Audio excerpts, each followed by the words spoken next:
नमस्कार, मैं हूं शिवा पुरोहित और आप हैं सागर टीवी न्यूज के साथ। कौन बनेगा सांसद में, आज बात सागर लोकसभा सीट से कांग्रेस के दावेदारों की। सागर लोकसभा जीतकर पिछले लंबे वक्त से कांग्रेस अपनी खोई हुई जमीन तलाश रही है। करीब 23 सालों से भाजपा के कब्जे में सागर लोकसभा सीट जीतकर कांग्रेस वापसी करना चाह रही है। कांग्रेस में वैसे तो इस बार भाजपा के मुकाबले कम दावेदार हैं, लेकिन जो हैं वो आपस में किसी से कम नहीं हैं। सबकी दावेदारी अपने आप में मजबूत नजर आ रही है।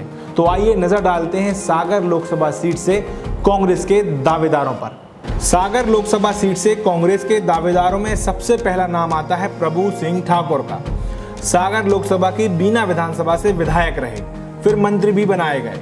खुरई सीट सामान्य होने के बाद यहां से विधानसभा के लिए दावेदारी करते आ रहे हैं, लेकिन इस बार विधानसभा चुनाव में उन्होंने दावेदारी नहीं की और एक तरह से पहले से लोकसभा चुनाव लड़ने का मूड बना लिया था। विधानसभा चुनाव के बाद लोकसभा के लगभग सभी संभावित दावेदारों से व्यक्तिगत संपर्क बनाने की कोशिश भी की। कुल मिलाकर पहले से पूरी प्लानिंग के साथ दावेदारी की। वहीं दूसरे दावेदार हैं कांग्रेस के कद्दावर नेता पूर्व विधायक अरुणोदय चौबे।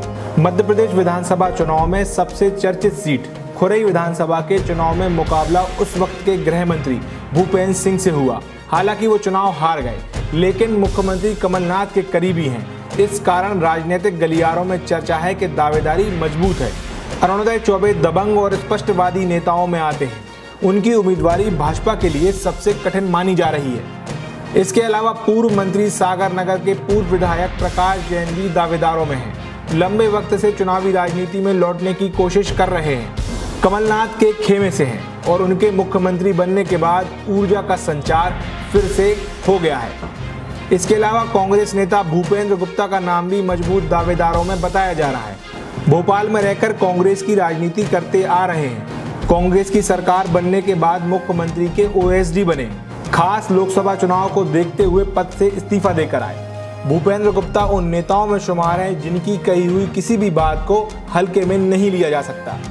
सागर लोकसभा से कांग्रेस के सीनियर नेता सुरेंद्र सोहाने और वीरेंद्र गौर भी टिकट की आशा में हैं। दोनों बिजनेस पार्टनर और साथ राजनीति करने वाले ये नेता अब एक साथ लोकसभा की दावेदारी कर रहे हैं। इसके अलावा कांग्रेस नेता नरेश जैन, गंजवासौदा के कांग्रेस नेता निशांक जैन का नाम भी सागर लोकसभा से कांग्रेस के दावेदारों में है। तो ये थे सागर लोकसभा सीट से कांग्रेस के दावेदार, जिनके नाम जन चर्चाओं में है।